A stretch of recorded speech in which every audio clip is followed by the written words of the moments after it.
Bonjour à toutes et à tous. Donc aujourd'hui, vidéo entraînement jambes, session legs, training, legs day, bref vous l'appelez comme vous voulez. C'est un entraînement de jambes en calisthénie ou calisthénie lestée, vous verrez tout à l'heure. Donc je commence toujours par un échauffement. Donc un échauffement, en général, je le répète, c'est un échauffement qui doit être spécifique à ce que vous allez faire. Il faut qu'il soit logique, intelligent. Il est personnel, il est temporel, ça dépend des saisons, forcément en été on va s'échauffer un peu moins qu'en hiver par rapport à la chaleur du corps, etc. Mais il est surtout personnel, c'est pas un échauffement à reproduire plus qu'un autre, ça doit être le meilleur pour vous, pour que vous vous sentez bien et pour que votre corps soit prêt à l'effort demandé en entraînement dans la partie suivante. C'est ça, le réel but d'un échauffement. C'est d'être fort et de ne pas se blesser. Ce sont les deux points clés pour un bon échauffement. Ok ? Donc, là, vous voyez, j'ai fait tout à l'heure des petits moulinets avec mes pieds pour les chevilles. Là, je fais un travail des chevilles, regardez, mobilité et tout ça. J'essaye de sentir mon corps, j'essaye de sentir la pointe de mes pieds, mes talons, les côtés, etc. Et après, je monte un peu, je passe sur les genoux, je fais des rotations genoux, etc. Pour amener un liquide synovial de la synovie, c'est le liquide qui permet de réchauffer l'articulation, quelle qu'elle soit. D'accord ? Alors, la voix off que j'enregistre, que vous entendez actuellement, c'est une voix off, voilà, que je fais en direct en regardant la vidéo comme vous. Il n'y a rien de préparé, c'est tout en impro, et je vais essayer de faire du mieux que je peux. C'est la première vidéo que je fais comme cela, donc les autres vidéos étaient plus organisées. J'avais un texte à lire sur les voix off pour la vidéo des pompes à terre ou la vidéo des tractions, où c'était que de la théorie, que des notions. Maintenant, c'est la première vidéo que je fais sur du contenu en direct, sur ce genre de format vidéo d'un entraînement. Je vais essayer de m'améliorer après, mais j'espère que je vais pouvoir apporter toutes les réponses à vos questions, et si jamais vous avez d'autres questions, eh bien n'hésitez pas à me le faire savoir en commentaire, et puis j'essaierai d'y répondre au mieux. Je réponds à tout et souvent très vite. Donc voilà. Donc après un échauffement, je passe à la partie force. Je commence toujours par la force, parce qu'on est plus frais en début qu'en fin de séance, donc on fait de la force. Vous voyez à l'écran en bas à gauche, j'ai mis la première série, ce sont les nombres de séries, en haut à droite le poids que j'ai entre mes mains, avec un gilet lesté, donc là je suis à 10 kg, parce que c'est mon niveau. Le but de la force, c'est de faire, pour moi, 5 séries de 5 répétitions, avec un poids donné, pour pouvoir passer au poids suivant après. Donc là je suis à 10 kg et je vais faire le même nombre sur ma jambe faible que ma jambe forte. On commence toujours par la jambe faible. Et je fais des pistol squats. Ce sont des squats à une jambe. Et après avoir fait ma série, je prends 4 minutes de repos, parce que pour la force, il faut prendre entre 3 et 5 minutes de repos pour pouvoir redonner la même chose, ou plus ou moins, sur la deuxième série, comme vous voyez à l'écran. Donc pourquoi je ne mets pas le gilet lesté sur moi? Parce que vous allez me dire, c'est un gilet. Alors je le fais pour les dips, je le fais pour les tractions, pour les pompes à terre, etc. Lesté. Mais pour les pistol squats, je le tiens, parce que c'est hyper dur de faire des pistol squats avec un gilet lesté sur soi. Parce que ça bloque, surtout, à la partie basse du mouvement.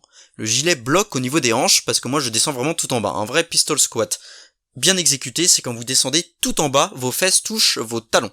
D'accord ? Ou vos mollets minimum. Donc tout à l'heure, je reviens sur ce que j'ai dit. Pourquoi je commence par la jambe faible? Parce que si vous n'êtes pas capable de faire le même chiffre, le même nombre de répétitions sur votre jambe forte, eh bien il y aura un problème. Donc faut toujours commencer par la faible. Donc moi c'est la gauche en l'occurrence. Alors ça n'a rien à voir avec si vous êtes gaucher ou droitier. Vous pouvez être droitier et votre jambe faible, ça peut être également la droite. Donc faut essayer, faut se connaître, faut connaître son corps.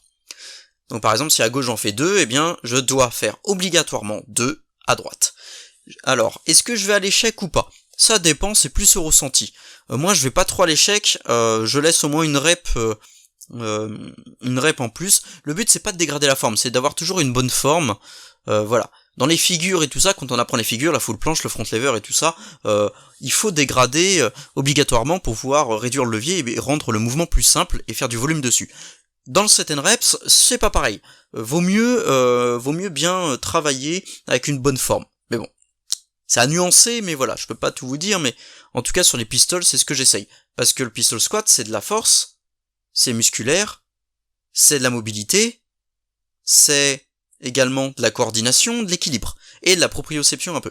Donc, c'est un exercice super important, et quand on court, quand on saute, dans la vie de tous les jours, c'est toujours une jambe après l'autre. Donc voilà pourquoi le pistol squat est super spécifique et super fonctionnel, et que c'est le meilleur exo qui travaille l'avant et l'arrière de la cuisse.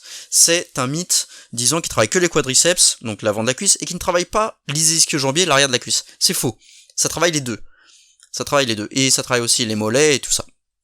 Après, ça dépend de votre génétique. Si vous êtes bon à prendre du muscle rapidement, eh ben vous allez le voir tout de suite. Si vous êtes comme moi, où vous prenez pas forcément de masse rapidement ou quoi, eh bien ça va se voir aussi tout de suite. Mais en l'occurrence, ce qu'on cherche c'est en calisthénie, c'est la force et être renforcé. La masse musculaire nous importe peu, c'est quelque chose d'esthétique, donc ça, on n'est pas des bodybuilders, on fait pas de musculation.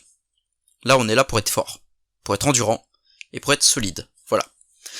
Donc en deuxième exo, j'ai continué les pistol squat, mais comme vous voyez là je passe déjà à la deuxième série, ça va très vite, avec plus 5 kilos. Alors pourquoi? Parce que là, tout à l'heure j'ai fait la partie force, où j'ai fait 5 séries de entre 1 et 5 répétitions pour de la force, et après je suis passé à du renforcement. Vous voyez en haut à gauche c'est le renforcement. Le renforcement, du coup, le but c'est de faire du renfort, mais également de l'endurance. Donc faire du volume un peu. Et faire entre 6 et 15 répétitions.